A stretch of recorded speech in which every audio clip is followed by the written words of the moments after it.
Introducing the all-new Western Enforcer V-Plow. Engineered with all the features, efficiency, and performance of full-size Western V-Plows, built specifically for your half-ton truck. For more information, visit westernplows.com. Mike Bott from Frost Solutions, one of the owners of the company.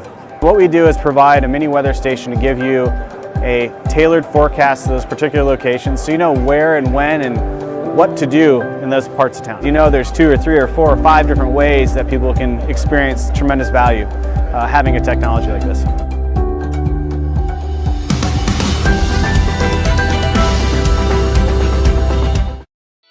Welcome to the Entrepreneurial Journey with your host, Dave Westcott. The Entrepreneurial Journey is a weekly podcast that streams live every Tuesday at 9:15 a.m. Pacific on Dave's YouTube channel and LinkedIn profile. Now here's Dave with this week's episode.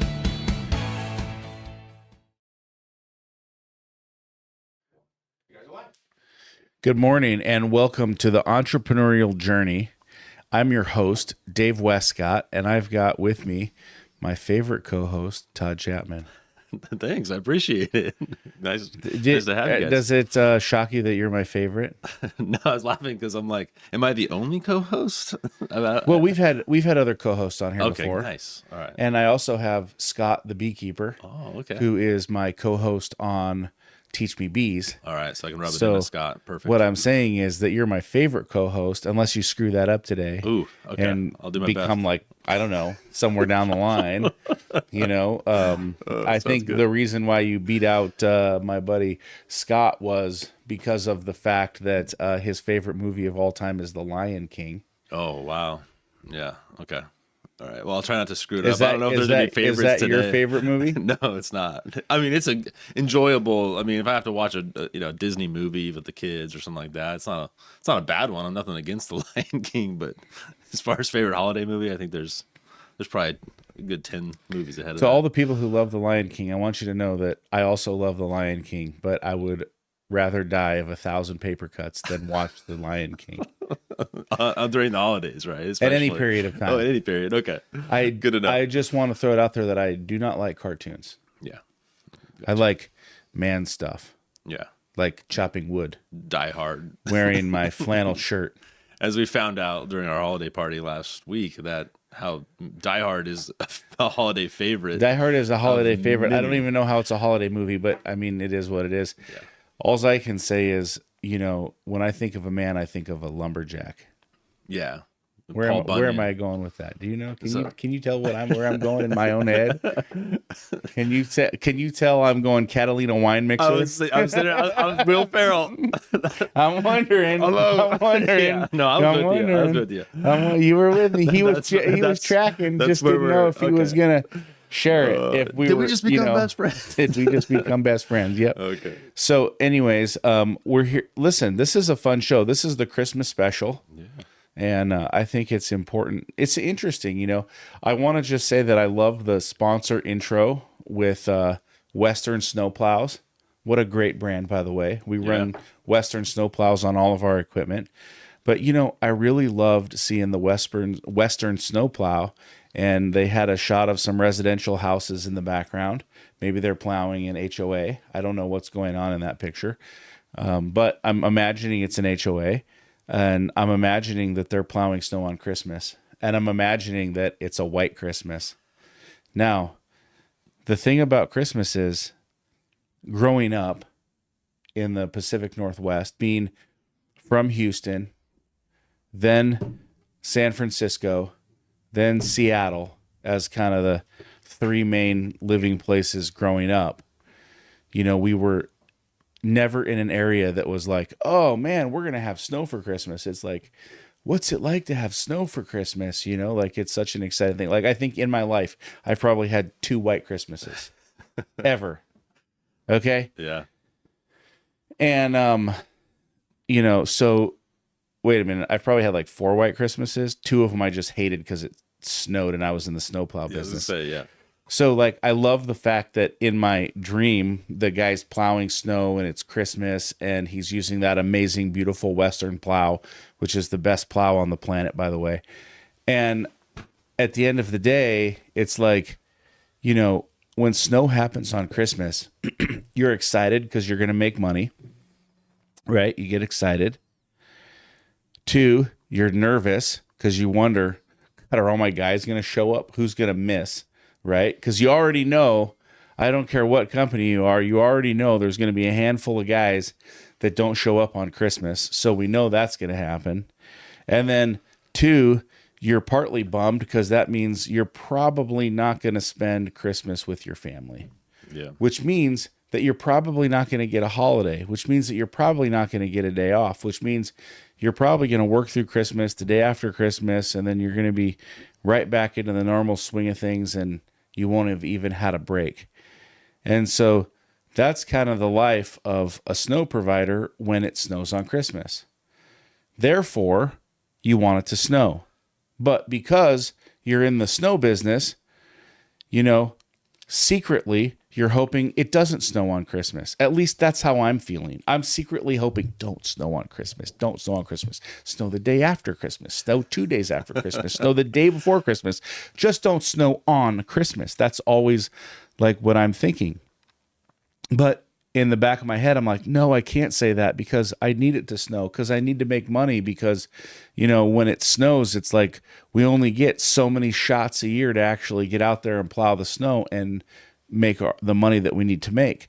So snow and Christmas are a really complex time of year. Yeah, I mean, it's kind of it's a dichotomy there. It's funny because you said, very rarely is it a white Christmas. I mean, growing up in Denver, most of my life, especially as a kid, the chances were always pretty decent. You had had the opposite experience. Yeah, there's always a shot at least, that it could happen. There's no, it's likelihood. So there's a handful of those. But it's funny because now that obviously we're in the snow business and kind of where that falls, it's kind of that dual. And now that we're in the Seattle area, I mean, obviously it's a rarity. Although the first year we did move here, it didn't snow on Christmas, but I think it was like 2 or 3 days before that it had a good snow. So, I mean, the first year we were here, we moved from Florida. And so it was funny because the kids had never really spent much time around snow or during Christmas time. It was always palm trees and pools on Christmas, which I still never got used to at all. I never felt like, 80 degrees is nice, don't get me wrong. But on Christmas, you still want to have a feel of Christmas. And so it was nice to get back to some of that. And I remember the first year we had like 6 or 7 inches where we were build the snowman for a few days before Christmas. It was perfect timing. But yeah, when it comes to and we had snow on Christmas one year when you were here too, didn't we? It snowed at like 6 o'clock in the morning on Christmas. Funny enough, it was actually, but I was in Denver that time visiting my family. Oh, and okay. so So you guys I missed the plows and you guys were, so I was actually away from that for that year for that white Christmas. But yeah, it's funny talking about managing staff, managing teams, during the Christmas season, Tough. right? And I think in the snow business it's different. I think it depends on what business you are. So depending on the listeners, and what business they may have, it's also some of the busiest time potentially for certain industries. I mean, if you're in retail, in restaurants, things like that. I mean, this is a big time of year for you. You make a big living, time of year, and then you're always on call for what we do. Obviously, it's snow and ice removal. So I think managing staff kind of depends on what you're doing. How's the schedules work? How's the availability? Does anybody want to work on Christmas? And so I don't think anyone wants to necessarily. What about people who don't celebrate Christmas as a religious holiday? Do they want to work? Yeah, I don't know. That's a good question. I can't speak to that. I don't know. I mean, I'm assuming depending on the business that they're in. But I think the majority, even everyone shuts down for the most part, other than, again, us as snow providers or those in the snow industry. If it is snowing, you got to be out there. But overall, I think most businesses do take that day off whether they want to or celebrate it. I think it's even grocery stores and things like that shut down. So they do shut down. Here's the thing. What is your favorite Christmas movie? Ooh, I'm an old fashioned A Christmas Story. It's always just growing up as a family. We always watched A Christmas Story, growing up. So that's a favorite of the family. With the BB gun. Yeah. Red Ryder. BB gun. Yeah. I saw that he came out with a Christmas Story #3, and he's like older as an adult. Yeah. Yeah. We watched that. Actually. Is that cool? It's okay. It's definitely not. It doesn't come to the close to the original. All right. It's not as good as it. What about, one of my favorites is Christmas Vacation Yeah, Christmas Vacation's good too. with Chevy Chase. Yeah, that's a good one. I love that movie. And my whole thought the whole time is like, did this guy really just staple all of these lights to the roof? Like, because, you know, you see him there and he's going up on the ladder and he's twirling his staple gun and he's got his staple gun. Where's all the cartridges of staples? How did he get all of these staples up there? And then my next question is like, he just stapled the lights over the snow. Don't you think the snow would have melted? Don't you think he would have brushed it off with a broom? Don't you think with Chevy Chase's accident-prone nature, the ice would have killed him? Yeah. Why is he putting the lights on the Christmas house the day before Christmas? Well, that's the good thing about Hollywood is logic a lot of times doesn't come into play, which is good. I think they've gotten better over the years, but the storyline, you know, that's kind of like what can happen in your business. You know, like you're scrambling to get things done at the last minute. You're like, just like Chevy Chase trying to put the lights on the house when the in-laws are in town, 200 plugs. I mean, you know, you think about your guys and how many times in the snow industry has, you know, maybe you as a leader, you haven't set the expectation with your team about holiday hours. You know, that's one of the biggest things I see, you know, as a miss with any company is setting the expectation on service hours. This is a tough time, or setting the expectation on vacation policies, you know, in any industry, in any construction industry. This is always a big deal. And I think it's something that often gets missed, because I think sometimes the owner doesn't want to confront the issue, or they don't want to bring it up, or they don't, you know, they don't want to broach the subject with their team. They don't know how to. They don't know how to talk about it. They don't know how to tell people you can't do this. And I think that sometimes there's service failures that result in, you know, just non-communication internally. I think communication is one of the things that most business owners suffer with or struggle with. And I think that being able to overcome that is really important. Like, if you run a snow and ice business, or if you run a water restoration business, you know, that's an emergency service. If you run, you know, a gutter cleaning business, if you run a parking lot sweeping business, you know, if you run, you know, like any of these type of businesses, even HVAC, right? HVAC businesses. Yeah, exactly. Yeah. Like, these are businesses where, you know, not to mention, you know, they're kind of like, I won't say 9 to 5, but they're more 9 to 5 than retail. Like, retail is kind of like 10 to 10, you know? And when you work in a restaurant or you work in a retail, it's kind of expected that you're going to work these days, you're going to put in for your days off. But, you know, in other industries, it's not as normal. You know, it's more of like, hey, these are the holidays, we take the holidays off. I think a lot of times we forget about that frontline worker. We forget about the guy, you know, who's coming in on his shift and he's working at Taco Bell, and the Taco Bell is open on Christmas. I don't know if they're always open on Christmas, but I've definitely been by some Taco Bells that are open on Christmas. How do I know this? You're going to the in-laws' house. Their food isn't your favorite. You got to grub down before you get there. You're looking for the bell. You're looking for a little south of the border. You know, you get 2 bean burritos with no onions, extra red sauce and sour cream.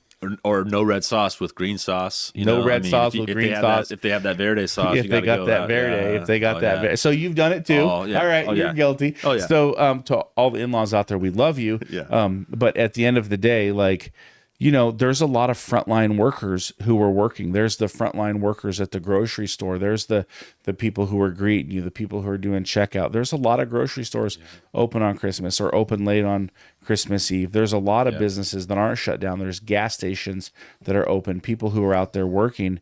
And, you know, a lot of times they don't get that extra time with their family. It's just another day of work.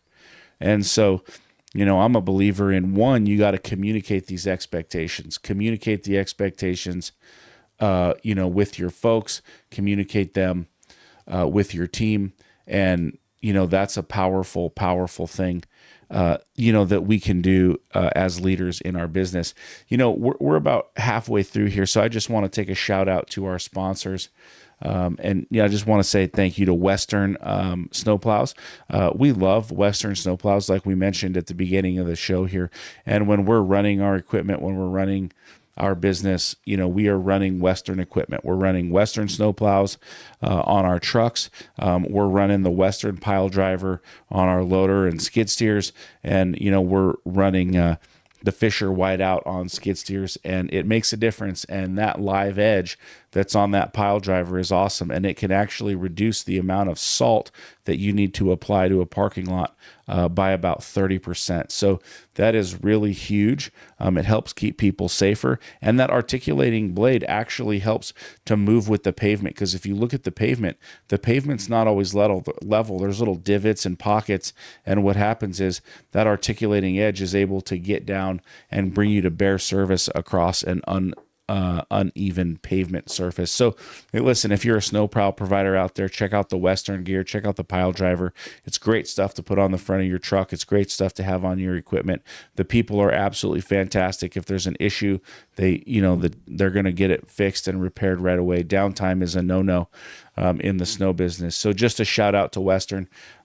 Great equipment, great people, and great partnership. But anyways, back to what we're talking about here of setting the expectation and managing people. You have a rich history in franchising. You were with U.S. Lawns, had 250 franchises. Yeah. So that's 250 businesses. Yeah. A lot of them working in snow markets. A lot of them working the holidays. When your team is, looking at how they support a franchise owner, how a franchise owner goes business, how are you communicating or training, or are you doing anything at all to help them deal with managing people around the holidays? Well, I think franchising is unique in a sense of, obviously, how they manage their teams. They are independently owned and operated, so part of that is, one, where they're located, because do they offer snow services? Obviously, if a guy's in Florida, it's actually no snow services. In the non-seasonal markets, it's actually a really good downtime for them. And so, for the landscape industry and those, this is a season where they can rest, because the summer is just so hardcore and those hours can be super long during the summer. So they're able to kind of pull back, celebrate, but for those in the season, I think it goes down to, for us advising them to set the expectation with the team, because I think, you mentioned confronting the brutal truths, up front. It's a lot tougher than, say, like Christmas Eve, a storm's coming in and they don't really know if I'm an employee. I don't really know if I'm working or not. It hasn't been fully clear. And set those expectations, and I get the call.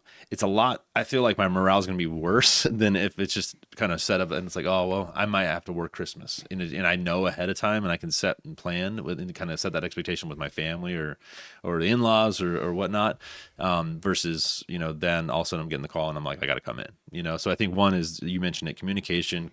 Set the expectations and the policy of the business. Like, this is our policy. You want to balance that. I think part of it is, you want to balance the work life, and take care of your people. You want to keep morale as high as possible. However, I think, it starts day one, even when you're bringing on a new employee. Hey, we're in the snow business. We're a service provider. If it snows on Christmas, the weather doesn't always have a clock and doesn't care what the holiday is. So I think right away, so it's just pretty clear up front. I think that's number one. And then having that policy in place, I think just, preparing, with a good, strong policy so everyone's clear, and making that clear across the board for all employees. Now in certain other businesses, obviously if it is a downtime, and, it's also then if you're an owner that doesn't provides emergency services or have to work, it's a good time that, hey, because we know that most of the clients, a lot of people out there, this is a time they take off. I've talked to several vendors this week, and it's like, hey, I'm not gonna be around next week, so pretty much that Christmas to New Year's time is a dead week for a lot of people.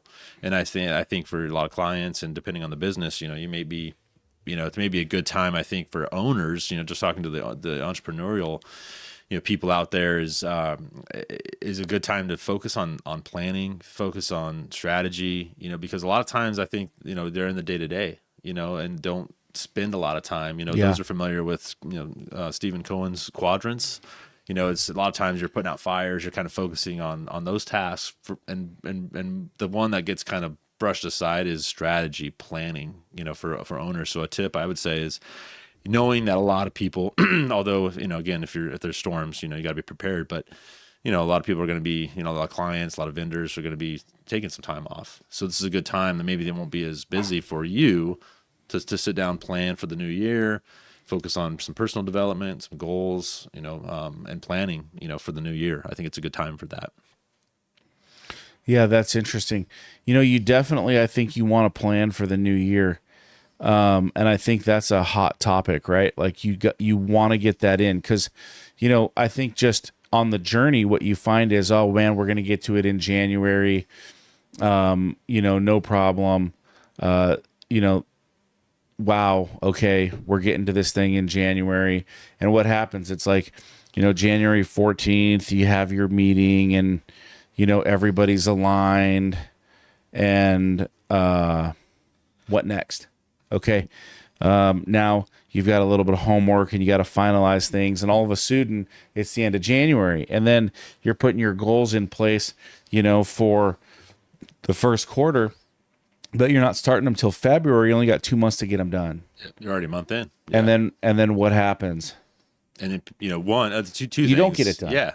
A lot of times you're behind, and at the end of the quarter, you're wondering what happened. Yeah. Business success really comes from planning. Business success really comes from, setting the time in advance, right? And I think that is a big game changer because now you've got time to prepare. I believe that, if you haven't done your planning for Q1 this year, you should have your Q1 plan developed, and then you should have your 2024 year plan created. And now you should be taking these last 2 weeks of the year, and you should really be diving in to, what's going to be important in Q1 and what your goals are for 2024. There's a lot of things to work on in your business. This is also a great time of year to do a client satisfaction survey. Mm-hmm. What are we missing? What can we do better? It's oftentimes, and I'll give you an example, like, and this is kind of real talk, but, we do an employee survey, and, a lot of people, not a lot of people, but there's always a percentage of people who complain. Oh, you don't do this right. Oh, you don't do that right. Oh, this could be better. Oh, the drive is too long. Or, oh, our training isn't good enough. Or, it's, put a gal on the leadership team. Or, I don't know, whatever little things that they have. Oh, the Friday meetings are boring. Oh, just whatever little things. Every company has them. And so as an owner, many owners put their heart and their soul and their life in the business, and then they've got to read these comments, right? And they got to look at these comments and they got to say, okay, gosh, your first impression is kind of like, why even have employees? Like, screw all these people, and kind of like step two is kind of like internalizing it. Okay, why do they say that? Why don't they understand the mission? What do you mean they don't understand the mission? We go over the mission every single week. How do they not understand the mission? How can I possibly do better? And then, you internalize that and you say, okay, now that's an issue. And then some people, like, they get really upset about these comments. Like, they really take them seriously. They create a grudge, and all they want to do is fire that person. I've seen this many times over. Now, I don't do any of this because two things are going to happen. And if you're an employee that's listening, I'm sorry. On some level, I don't really care. Right? I've been doing this 20 years. I've had thousands of employees. I will have thousands more employees. Not a diss. I can't sit there and be consumed with every negative thought that every single employee has in that moment. But what I need to do is take note of every single one of the issues that's brought up and I need to think of it seriously without emotion. It needs to be a completely unemotional event. And then I need to look at that, and I need to look for themes. And I really need to focus on, is this a trend? I'm not mad at person X for saying this. I'm actually thankful that they said it. I'm actually thankful that they brought it to my attention. Because if you can start to pick out themes, like 3 people have said that communication internally is an issue, okay, that means we've got to work on something. That means we've got to do something better. And then we can look at it and we can say, okay, 4 people said training was an issue. So then we look at it and we say, okay, is there a training plan in place? Yes. Okay, are all those people from the same department? And if all those people are from the same department, maybe we've got a leader that's not activating the training program properly. Right? And so now we're actually able to dive into these issues. And then we need to be really thankful for those people who bring up the tough stuff. Don't hold a grudge against them. Don't have an anger towards them. Appreciate it. Because in every camp, you're going to have the negative people and you're going to have the positive people. And Ernest Shackleton, who, great explorer, who I love, forged in just catastrophe. He says, if you don't know Ernest Shackleton, he's an explorer, and he's up in the, his boat gets Arctic, stuck in the ice. Yeah, up in the Arctic, and his boat gets stuck in the ice, and they can't get out. And he's got all these people on his ship, and it gets to the point where they're in the middle of the Arctic Ocean, and they have to get off the boat. And they know that the boat is going to crash. And in his journal, he writes something to the effect of, the boat went down today. It was gravely depressing. I mean, I'm butchering it. But he journaled all of this. And so we've got this really nice historical data. But one of the things he says is that along this journey, he had 2 camps of people. He had positive people and he had negative people. And he had to do a really good job of separating the two and always talking to and always managing and always working the negative people. And the positive people he didn't have to do a lot with because they were always going to be positive. Yeah. But in your business, you're going to have those camps. On your leadership team, you're going to have those camps. And those negative people, what I've noticed is that they're always going to bring up the ideas that, oh man, if you don't do this, the business is going to go under. Oh man, if you don't do this, the business is going to fail. Oh man, you need to fix this. Oh, this. And what you find is that a lot of that is really blown out of proportion. A lot of that is made a lot bigger than it really is. And then the positive people are really dangerous too, because they're the ones who come into the room and they're like, we're going to crush our sales goal by $5 million. We're going to do this. Everything is cheery. Everything is rosy. Everything is great. And we've got to be really good as owners to separate those two. Well, the survey helps us to do that. The survey helps us to take that one strong voice that says your business sucks and it's got a huge spike, and you're going home stressing, internalizing, and you're thinking, does it really suck? Am I really a failure? And you're able to baseline that, and you're able to say, that's not a trend.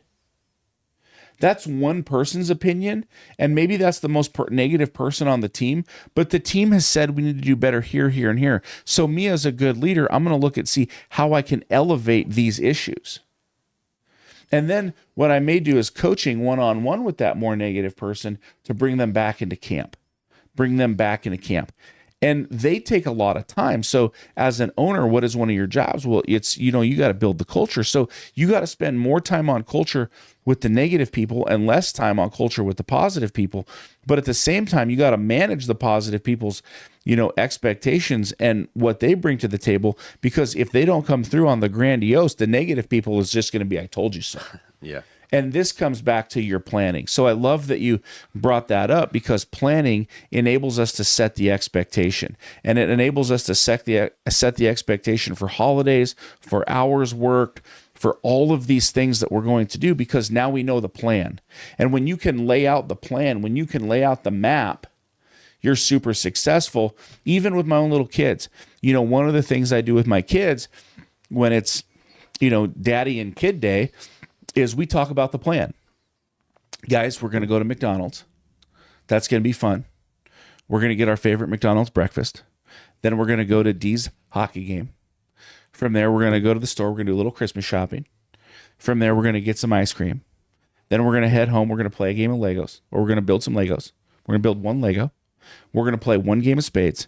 And then we're going to watch a Christmas movie. And then we're going to bed. Now, I always pretty much have a perfect day with my kids. And I'll tell you the reason why. Always. It's because they know the expectation of the day. Yep. And they've got to the point where they're like, Daddy, what's the plan for today? Do we have a plan for today? We absolutely do. And it's the same in employment. Like, hey, when am I working? When is my shift? What is the plan for this business? Where are we going? What happens if we fail? And lining those things out, setting the expectations, having your planning meetings, surveying your employees, enable you to grow with success. And you don't want to be like that entrepreneur who just takes everything so seriously. Mm-hmm. And that's I know that's been a long monologue, but that's really, what I think about preparing for the winter season or any season, preparing for the new year, and really, setting that expectation. I mean, what are your thoughts around this? No, it's good. I think it's just most owners, I'm not saying everyone, because I think people do this well, they react to what's the day brings, and then after a quarter or after the year, they wonder we kind of failed, but we didn't really have a plan to begin with, and there's no measuring stick, to go. So I think it's super important to have this plan, because you don't have a plan, guess what? You're going to hit it, And so I think, you have that good strategy, you have that good plan. It also sets up the whole team, just a good understanding and clarity, even if, plans can adjust. You can adapt. There's things that happen during the middle of the year, and maybe we're on goal, maybe we're above goal. You gotta adjust. But if you don't have that start, and I think you mentioned, hey, if we're in the middle of January doing annual planning and catching up with the budget, or the year's already going. I mean, you're already in it. So it's so tough. You're playing catch up from the get go if you're already waiting to do planning. So this last week and a half, end of the year, it's not too late. To at least refine that. Whether you have a few employees or not. I think also that you mentioned surveys. Your clients, your employees, it's a good place to really have that reality check too. And just sometimes as an entrepreneur, your vision, you're kind of out there, and sometimes it's good to get understanding of the team, because we're so go, and you don't take the time. Same with strategy, same with planning. So taking that time to plan, to strategize, work with your team, especially in these depending on where you are with the business, this is a good time, because most people, it's also good for engagement, because I think at times employees we're distracted this time of year. I mean, there's a lot going on, right? There's different events, depending if you have kids or not, and just there's a lot of things outside of work that can distract. And I think for, if you're doing some annual planning meetings, if you're involving your team surveys, it's a good way to engage them during this busy season, this distracting season. It's all good, and there's good things outside of it, and we want to have that balance. But sometimes people can kind of get unfocused, right? During this time of year, it's really easy. And as a business owner, hey, business is still going on. Things are still happening. We still got a business to run. So how do you keep your employees engaged? And I think part of it is those annual plannings, those meetings, and celebrations. Last week we had our celebration and holiday party, right? So it's good to celebrate the people and your people, the year, and then really focus on the vision for the next year. And I think as an owner, one of your jobs is to set the tone, not only the culture, but to set the tone and inspire and set the vision, right?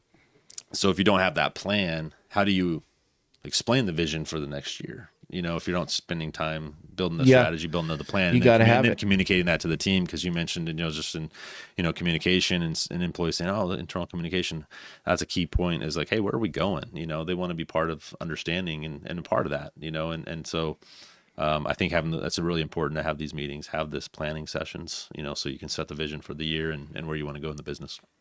Yeah, I love that. I think that's great stuff. And here's one just final tip as we bring this thing in for a landing. go buy a Western snowplow. No, I'm just kidding. But if you can get a Western snowplow under your Christmas tree, you are seriously a boss. That means you have a huge house and a huge tree, and your tree may be bigger than the Christmas vacation tree.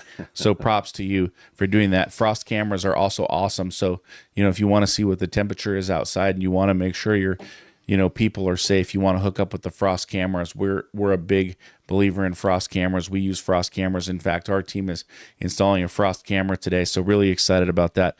But listen, honor your people on Christmas.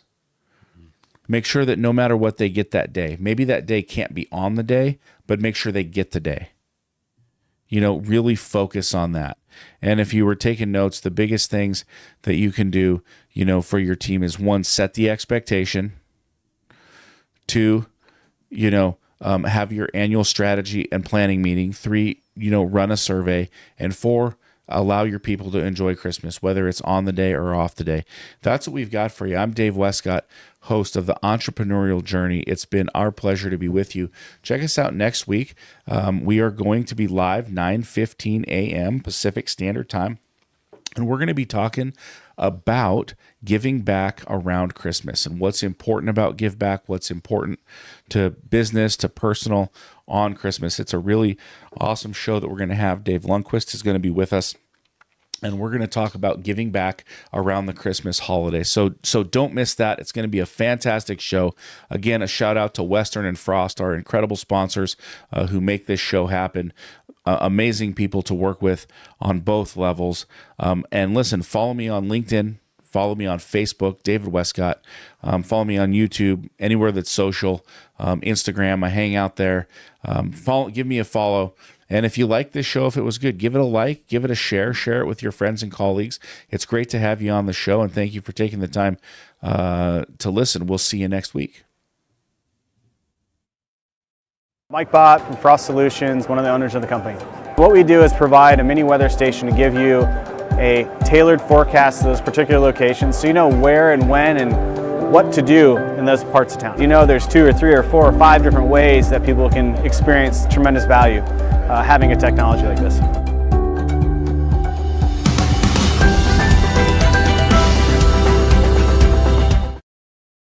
Introducing the all-new Western Enforcer V-Plow. Engineered with all the features, efficiency, and performance of full-size Western V-Plows, built specifically for your half-ton truck. For more information, visit westernplows.com.